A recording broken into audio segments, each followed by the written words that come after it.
13 जिले सीधे तौर पे इफेक्टेड। क्या करे कांग्रेस? राजस्थान की जनता का पीने का पानी छीन लिया। बीजेपी को पाप लगेगा। आप पीने का पानी कैसे ले सकते हो? राजस्थान में और हिंदुस्तान में प्यासे को पानी पिलाना और भूखे को रोटी खिलाना, इससे बड़ा कोई धर्म नहीं। तो पहले पानी पिएगा, प्यास बुझेगी तभी तो रोटी खाएगा। क्या छीनोगे? पूरे देश के हालात में आटे पर टैक्स लगाकर बीजेपी ने रोटी छीन ली देश की जनता की, और अब राजस्थान से पानी छीन लिया। 13 जिलों में ईस्टर्न राजस्थान कैनाल प्रोजेक्ट, आप खुद इस बात को जानते हैं कि 13 जिलों की प्यास बुझाएगा। खेती के लिए भी पानी मिलेगा, पीने के लिए भी पानी मिलेगा। अब आप पानी को बीजेपी कांग्रेस में कैसे बांट सकते हो?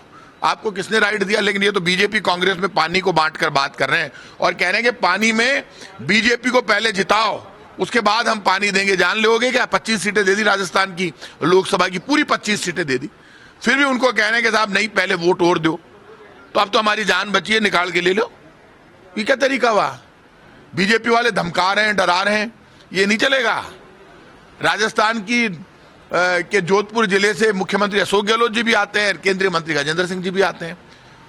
अब आपके ये कंपटीशन हो गया कि चीफ मिनिस्टर जोधपुर का है, इसलिए मैं इनको काम नहीं करने दूंगा। तो चीफ मिनिस्टर ने तो नेले पे दहला मार दिया, छक्का ठोक दिया उसने तो, और बॉल बाउंड्री के बाहर पहुंचा दी और पैसे दे दिए, ईआरसीपी का काम शुरू भी कर दिया। तो आप इसको बीजेपी कांग्रेस में मत बांटिए। ये पूरा देश, सब जगह वर्टिकल डिवीजन कर दिया देश में, बीजेपी अलग, कांग्रेस अलग। तो हिंदुस्तान का झंडा तो तिरंगा है, जिसमें बीच में चक्र है, ऊपर केसरिया सफेद और हरा है नीचे। तो ये सब मिलकर ताकत बनते हैं। दिन भर BJP Congress, BJP Congress, BJP Congress, पानी में भी बीजेपी कांग्रेस। तेरे को दूंगा, तेरे को नहीं दूंगा, ये नहीं चलेगा। इसका कोई फायदा मिलेगा जो आपसे अभियान का आगाज कर रहे हैं? फायदा क्यों नहीं मिलेगा? कमाल कर रहे हो आप। फायदे की क्या बात है? गलत मुद्दा उठा रहे हो, झूठ बोल रहे हो कांग्रेस के लोग, तो साबित कर दे, मैं इस्तीफा दे दूंगा। कांग्रेस पार्टी सत्य की लड़ाई लड़ रही है, और भगवान कृष्ण ने गीता में कहा, अर्जुन जहां सत्य होगा, सत्य के लिए जहां संघर्ष होगा, उस संघर्ष में मैं सबसे आगे खड़ा होकर तुम्हारी मदद करूंगा। तो सत्य के साथ सुदर्शन चक्र वाला जीत कांग्रेस की है। प्रताप जी, आज जेपी नड्डा साहब उदयपुर में है और उसके बाद जोधपुर में जाएंगे, संगठनात्मक रूप से बैठकें ले रहे हैं, क्योंकि पहली सूची तो जारी हो गई है।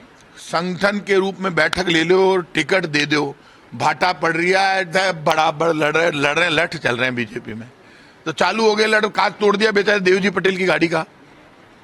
राजस्थान की सरकार, कांग्रेस की सरकार तो बीजेपी का झगड़ा मिटाने में लगे हुए हैं। हम तो परेशान है खुद ही। पुलिस लगा रखी हमने बीजेपी कार्यालय पे। उन्होंने कहा कि पुलिस लगाओ, पुलिस लगा दी। और कोई बीजेपी वाले मदद मांगेंगे, कांग्रेस की सरकार मदद करेगी, कहीं झगड़ा फसाद होगा।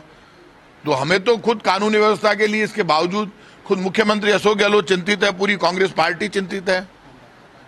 और जहां तक नड्डा साहब का सवाल है, तो नड्डा साहब जितने चक्कर लगाएंगे, बीजेपी के बड़े नेता जितने आएंगे, उतना बीजेपी में बिखराव होगा। अभी बीजेपी में सफाई अभियान चल रहा है, एस्टेब्लिश नेताओं को साफ करके और नए नेताओं को खड़े करने का। तो बीजेपी अभी कांग्रेस से नहीं लड़ रही, बीजेपी आपस में लड़ रही है। राजस्थान में कांग्रेस जीतेगी और बड़े अंतर से जीतेगी।